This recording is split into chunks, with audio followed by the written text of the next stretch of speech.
Rectangular back, this time with another episode of wRecked and Tangled, where I show some behind the scenes of an ACBA setup that I am working on. So, doing things a little bit differently this time, starting back from the early stages of a display.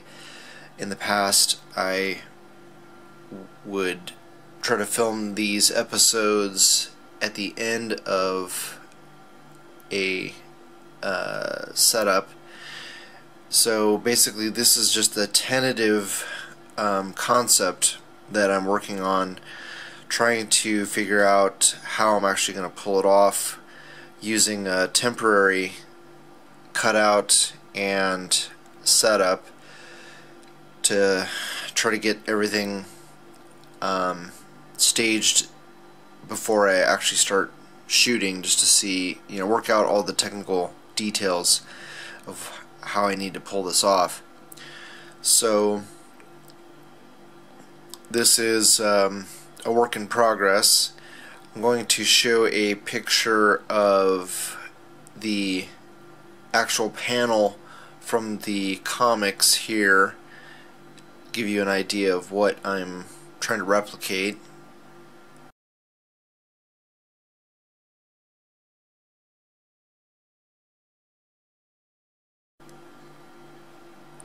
So as you can see, basically what I've wanted to do is I have been trying to think of a setup to do with my Hydra soldiers for my haul video.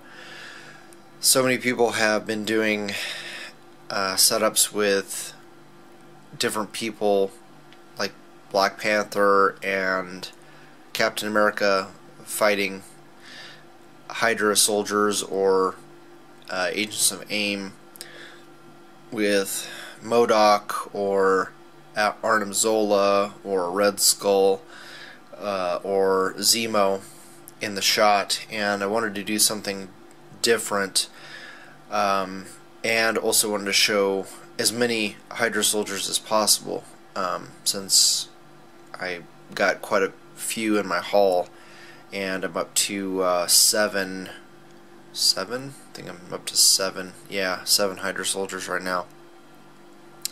So anyway, I didn't want to do something that everybody else has done, and trying to find a picture with a lot of Hydra soldiers in it that didn't necessarily have them fighting Captain America, and came across this picture from a issue of Captain America. This is actually the second issue that Madam Hydra, aka Viper, appears in the Captain America comics.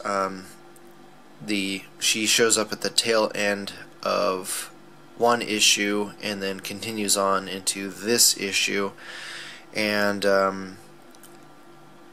basically you've got a large cutout with Hydra soldiers, and they're holding torches, and she basically is scolding a Hydra soldier who let, basically, to no fault of his own, really let Captain America escape.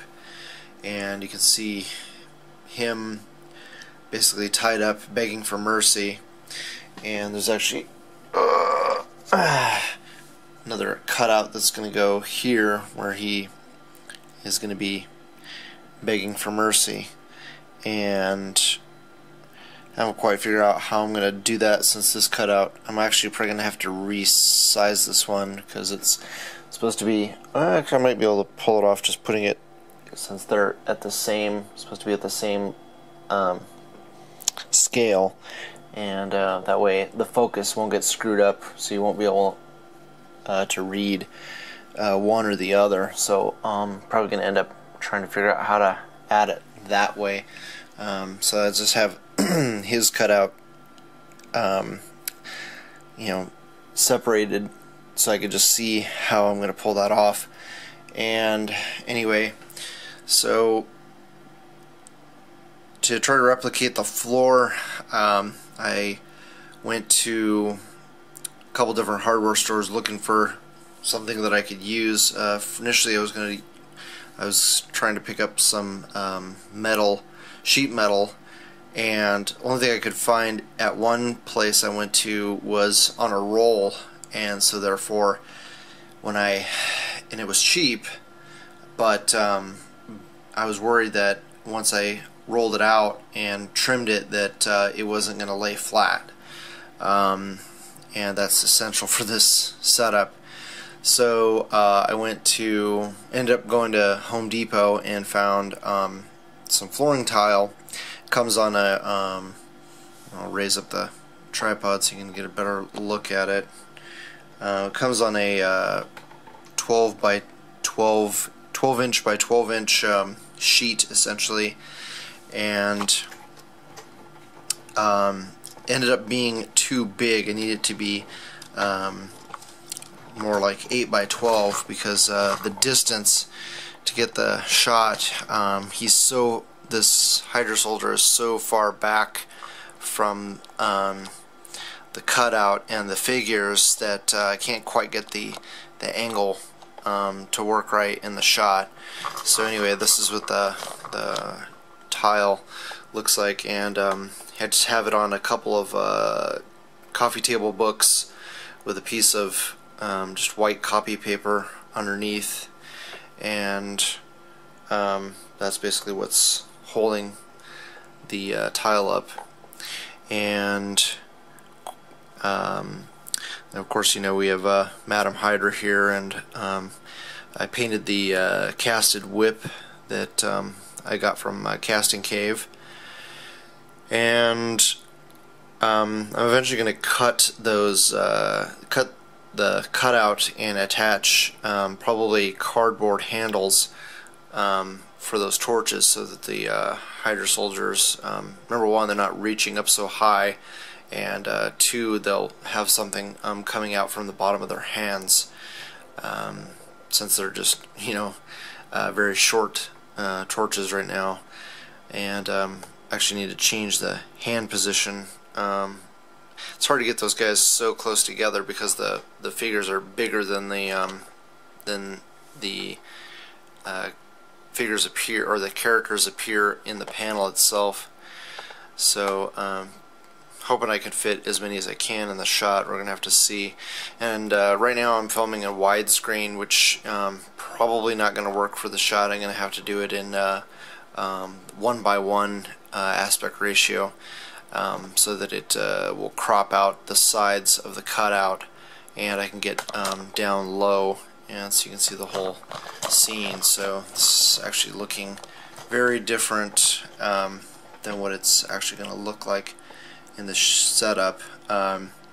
So back to the floor. I wanted to try to achieve that scored line effect, but this is the closest thing I could get to what it looks like in the panel. And I could, this thing costs like $4.30 for that sheet of tile, and it's a little bit more than I wanted to spend. Did find some paper, some mirror paper at one of the hobby stores that I went to, Ben Franklin, but and that was like $1, $2 a piece. But I'm worried that it's going to be too reflective. So today at Home Depot I found some sheet metal that I think is going to work much better. And just pan out here and show you what that looks like. Grab just a single piece. So it's just I think it's aluminum, and that's 12 by 8. So that is the size that I need to go for. And it is going to be reflective, but it's not going to be, I think it'll diffuse the light a lot better than that mirror paper I found.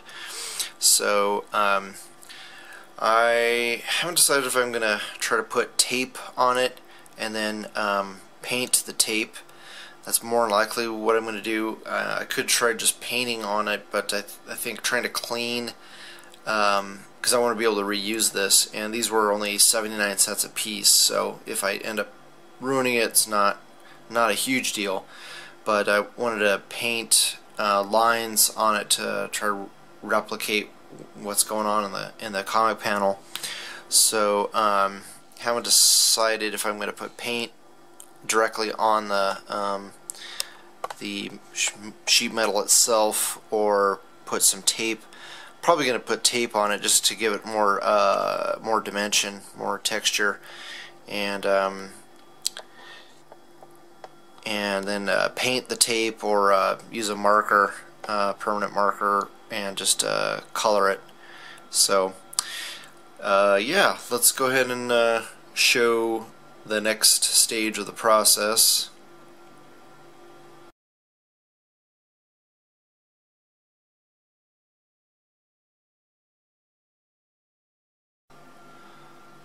Alright, so I just got done shooting the pictures and video for this setup.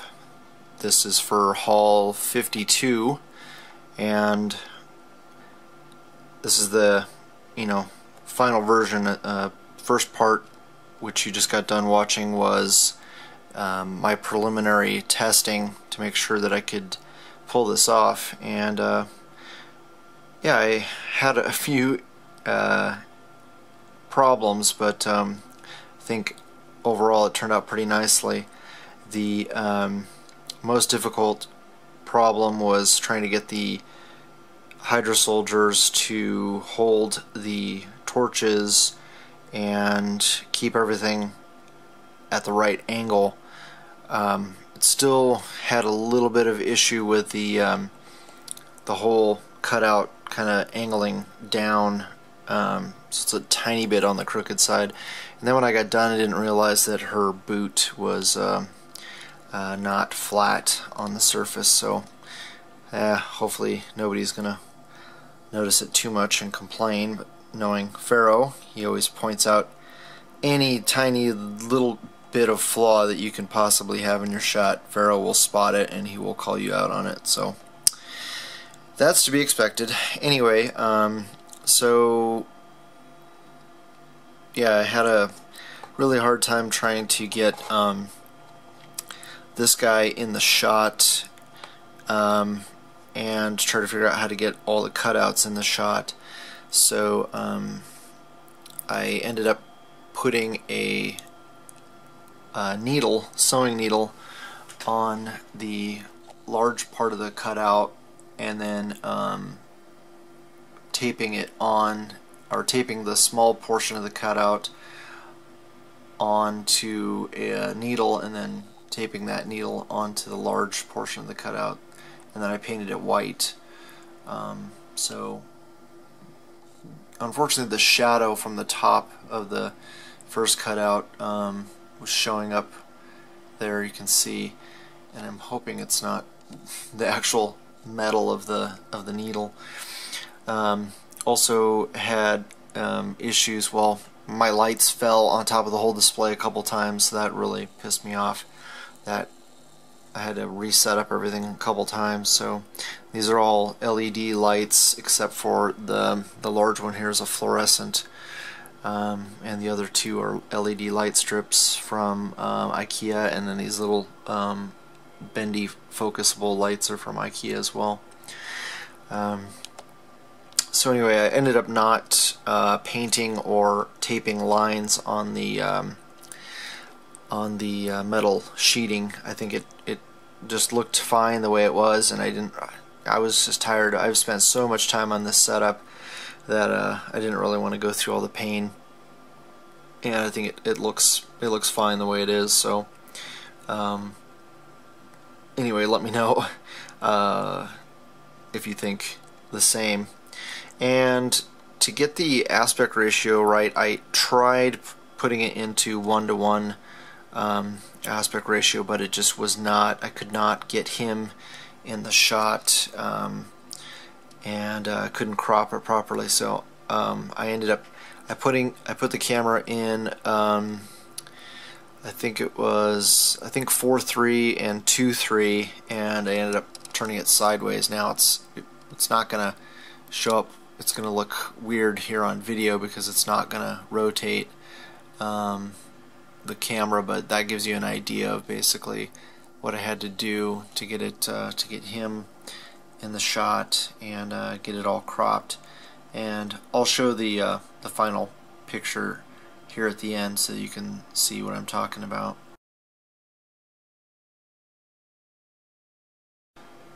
So I ended up having to get some shorter books to stack up, put the paper on, and then stack the metal plate on, because the large books that I had were pushing him too far from the other figures and the cutouts. So I did that, and then I made a little improvised stand for this cutout with one of those flags, metal from one of those flags that I got at Home Depot. If you watch my flight stand video tutorial, you'll see what those are all about. And then I just bent it and stick the bottom end on one of those Toy Biz cutout holders, and then painted the edge that comes to the cutout white, and then I just stuck it on with some painter's tape, and that way when I cropped the shot, I had the edge of the cutout, the large cutout, cropped like that, and then the edge of this cutout was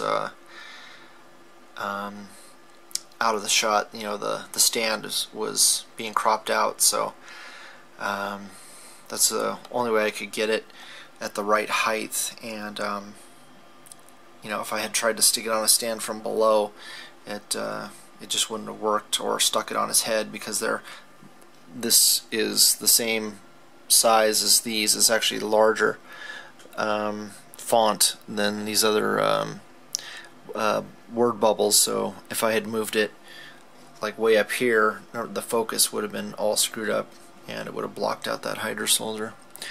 So anyway, hopefully you guys liked this episode of wRecked and Tangled. You hit the like button, share with your friends, and I always love hearing back from you guys, so please leave a comment below. And thanks to all my subscribers who watch my videos on a regular basis, and hopefully if you're new to my channel, you'll go ahead and subscribe.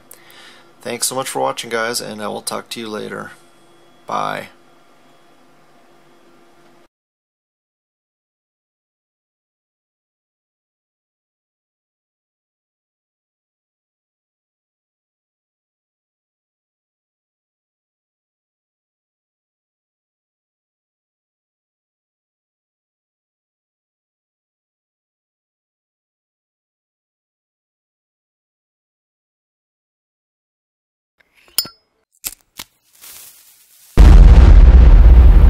That's crispy.